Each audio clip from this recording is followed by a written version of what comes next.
ഗർഭിണിയായ യുവതിയുമായിരുന്നു അവളുടെ ഭർത്താവ് തലബാമയിലെ ഒരാശുപത്രിയിലെത്തുന്നത്.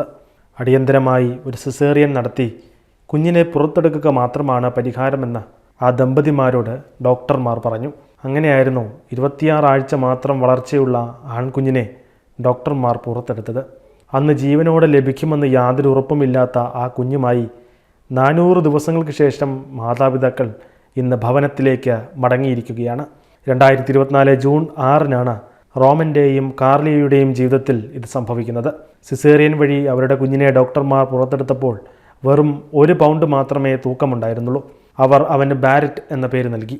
ആ കുഞ്ഞിൻ്റെ ജീവൻ സംരക്ഷിക്കാനായി ആ മാതാപിതാക്കളെടുത്ത ത്യാഗത്തിനും ധൈര്യത്തിനും മുന്നിൽ ഡോക്ടർമാർക്ക് എതിർവാക്ക് പറയാൻ സാധിച്ചില്ല.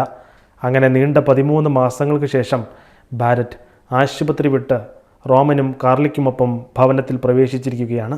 അത്ഭുതകരമായ നിമിഷം എന്നായിരുന്നു ആ മുഹൂർത്തത്തെ ബാരറ്റിൻ്റെ പിതാവായ റോമൻ വിശേഷിപ്പിച്ചത്. ഞങ്ങളുടെ മകൻ ഇന്ന് വളരെ സന്തോഷവാനാണ്. അവൻ മറ്റുള്ള കുട്ടികളെപ്പോലെ കളിക്കുകയും ചിരിക്കുകയുമൊക്കെ ചെയ്യുന്നുവെന്ന് മാതാവ് കാർലി പറയുന്നു.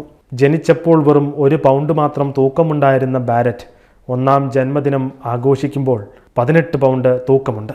അടുത്തിടെ തന്നെ പാസിമോയർ വാൽവ് എന്ന ഉപകരണത്തിൻ്റെ സഹായത്തോടെ തങ്ങളുടെ കുഞ്ഞിൻ്റെ ശബ്ദവും ഈ മാതാപിതാക്കൾക്ക് കേൾക്കാൻ സാധിച്ചു. യുവാക്കൾ അബോർഷൻ പോലുള്ള തിന്മകളെ പ്രോത്സാഹിപ്പിക്കുന്ന ഈ കാലഘട്ടത്തിൽ ദൈവം തന്ന ദാനത്തിന് വില നൽകിയ ഈ മാതാപിതാക്കൾ വലിയ വിശ്വാസത്തിൻ്റെ സന്ദേശമാണ് ലോകത്തിന് നൽകുന്നത്.